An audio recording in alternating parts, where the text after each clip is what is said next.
સંત માથીના શુભ સંદેશમાંથી 10મો અધ્યાય કડી 24 થી 33। શિષ્ય ગુરુથી અદકો નથી કે નોકર તેના માલિકથી ચડિયાતો નથી।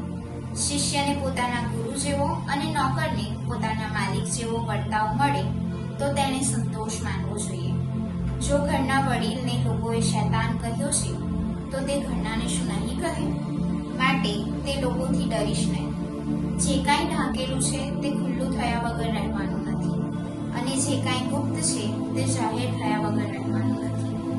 હું તમને અંધારામાં કહું છું તે તમે ધોરે દહાડે કહેજો, અને જે તમને કાનમાં કહું છું તે તમે છાપરે ચડીને પુકારજો। જેઓ દેહને હણે છે પણ આત્માને હણી શકતા નથી, તેમનાથી ડરશો નહીં।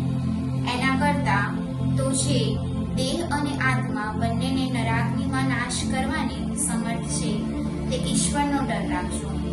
ચકલી પૈસાની બબ્બે નથી વેચાતી, તેમ છતાં તમારા પરમપિતાની રજા સિવાય એવી એક ચકલી સુદ્ધા ભોંય પડતી નથી। તમારા માથાના તો વાળે બધા ગણેલા છે, એટલે ગભરાશો નહીં। ઢગલાબંધ ચકલીઓ કરતાં તમારી કિંમત વધારે છે। જે કોઈ મારો લોકો આગળ સ્વીકાર કરશે તેનો હું પણ પરમપિતા સમક્ષ સ્વીકાર કરીશ, પણ જે કોઈ મારો લોકો આગળ ઇનકાર કરશે તેને હું પણ પરમપિતા સમક્ષ ઇનકાર કરીશ। આ પ્રભુની વાણી છે।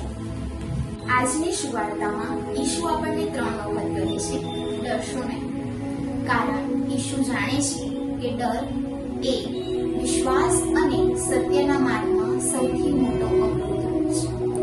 આપણે ઘણીવાર દુનિયાના અસ્થાયી ડરોથી સત્ય, ધર્મ અને આપણા સંસ્કારોનો ત્યાગ કરી ઈશ્વરથી વિરુદ્ધ જતા હોઈએ છીએ, પરંતુ ઈશુ કહે છે તમે કોઈ પણ વિકટ પરિસ્થિતિમાં ડરશો નહીં।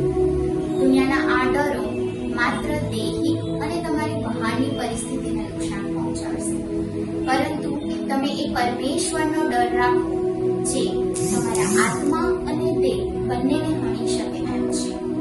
જીવનના કોઈ પણ કઠિન પરિસ્થિતિમાં પરમેશ્વરના માર્ગનો ત્યાગ ન કરો, પરંતુ વિશ્વાસ રાખો।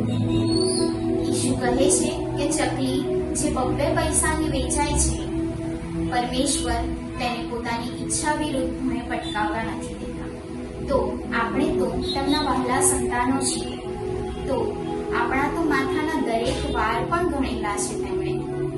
તેથી પોતાનું જીવન ઈશ્વરને સમર્પણ કરો, અડગ શ્રદ્ધા રાખો, કેમ કે જીવન આપનાર ઈશ્વર સઘળું પૂરું પાડે છે। આપણી શ્રદ્ધા અડગ રાખીએ, કારણ કે ઈશ્વર આપણને ક્યારેય તડછોડતા નથી।